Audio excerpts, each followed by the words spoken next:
ایران کے بادشاہ نے اپنے بیٹے کو پڑھانے کے لیے ایک استاد صاحب کا بندوبست کیا۔ استاد صاحب کو کہا کہ میرے بچے کو دین پڑھائیے، میں چاہتا ہوں کل اس نے عنان حکومت کو سنبھالنا ہے تو یہ دین سے آگاہ ہو جائے، اس کو کچھ سکھائیے، پڑھائیے۔ بہت نیک بزرگ بڑے درویش عالم پڑھانے لگے، اسباق مکمل ہو گئے، دین کے اسباق قرآن مجید پڑھایا، احادیث طیبہ کا درس دیا، اصول فقہ سے روشناس کرایا۔ جب بچے نے مکمل تعلیم حاصل کر لی اور آمین ہو گئی، دستار ہو گئی، فارغ ہو گئے، تو پھر ایک دن استاد صاحب نے کہا بیٹے کل تم نے ضرور آنا ہے، کچھ بات کرنی ہے۔ شہزادہ گیا ملنے استاد صاحب سے، استاد صاحب نے کنڈی لگا لی، ہاتھ میں درہ پکڑ لیا، مار مار کے پورے وجود کو زخمی کر دیا، کوئی غلطی نہیں، کوئی بات نہیں، مارا۔ اب بچہ آیا آ کے بادشاہ سلامت سے کہا کہ ابا جی سمجھ نہیں آئی، بڑا مارا ہے استاد۔ تو سیانے تھے نا بادشاہ، یہاں تو قاری صاحب روز کٹہرے میں کھڑے ہوتے ہیں، مولوی صاحب آپ نے میرے بچے کو کیوں مارا ہے؟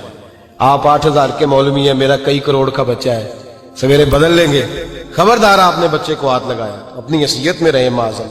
جو قومیں استادوں کو کٹہروں میں کھڑا کرتی ہیں وہ ترقی نہیں کر پاتی، جو استادوں کو کٹہروں میں روز کھڑا کرتے ہیں۔ کہا ابا جی بڑا مارا ہے، تو والد بڑے سمجھدار تھے، کہنے لگے بیٹا استاد باپ ہوتا ہے، وہ زیادتی نہیں کرتا، کوئی بات ہوگی میں تیرے استاد کو کٹہرے میں نہیں بلاؤں گا۔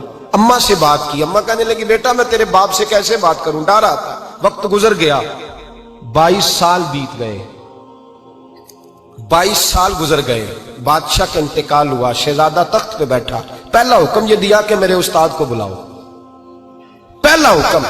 استاد جی بوڑھے ہو گئے تھے، چھڑی کے اوپر ٹیک لگا کے آئے اور بھویں سفید ہو کے جھک گئی تھیں، یوں آنکھ کھول کے بڑی مشکل سے دیکھا، کہنے لگے شہزادے حکم ہو۔ کب میں شہزادہ نہیں، اب میں بادشاہ بن گیا ہوں۔ استاد جی 22 سال بیت گئے، آپ نے مارا تھا، پر وہ درد چونکہ زیادتی کی تھی، میرا قصور کوئی نہیں تھا، تو نہ میری روح سے درد گیا ہے نہ میرے جسم سے گیا ہے، میں بے اختیار تھا، پوچھ نہیں سکتا تھا، آج با اختیار ہوا ہوں۔ سب سے پہلے پہلا حکم آپ کو دیا، بلایا ہے، بتائے کیوں مارا تھا، کیوں مجھے مارا تھا، میری زیادتی بتائے۔ تو استاد، بوڑھے استاد کی آنکھیں آنسوؤں سے بھر گئیں، کہنے لگے بیٹے بس آج کے دن کے لیے مارا تھا، یہ جو دن آ گیا نا میری زندگی میں اس لیے مارا تھا، یہ میں چاہتا تھا میری زندگی میں وقت آئے، آج کے بس میری مراد پوری ہو گئی۔ کہا صاحب کس لیے، مجھے بھی سمجھائے۔ آپ فرمانے لگے کتنی دیر ہو گئی تجھے مار کھائے ہوئے، کتنا زمانہ بیت گیا؟ کہنے لگا 22 سال۔ فرمایا زخم بھولے تو نہیں، درد ختم تو نہیں ہوئی، تمہیں بات ایک منٹ کے لیے بھی تمہارے حافظے سے محو تو نہیں ہوئی؟ کہا استاد جی روز رات کو یاد آتی، روز خیال آتا تھا۔ استاد کہنے لگے بھائی تو بے اختیار تھا، پوچھ نہیں سکا، 22 سال تجھے یاد رہا، مجھے پتا تھا تو ایک دن حکمران بنے گا، میں نے تجھے اس لیے مارا تھا کہ بیٹے یاد رکھنا، کسی پہ ظلم نہ کرنا، اگر تجھے 22 سال تک یاد رہا ہے تو جس پر تو ظلم کرے گا اسے بھی قیامت تک یاد رہے گا، اور یہ یاد رکھنا تو آج با اختیار ہوا تو تو نے مجھے بلا لیا ہے، قیامت کے دن غریب با اختیار ہو جائیں گے، مظلوم با اختیار ہو جائیں گے، وہ با اختیار ہوں گے، للہ الواحد القہار، رب کریم کی بارگاہ کے اندر ان کا اختیار ہوگا، اکیلے اللہ کی حکمرانی ہوگی۔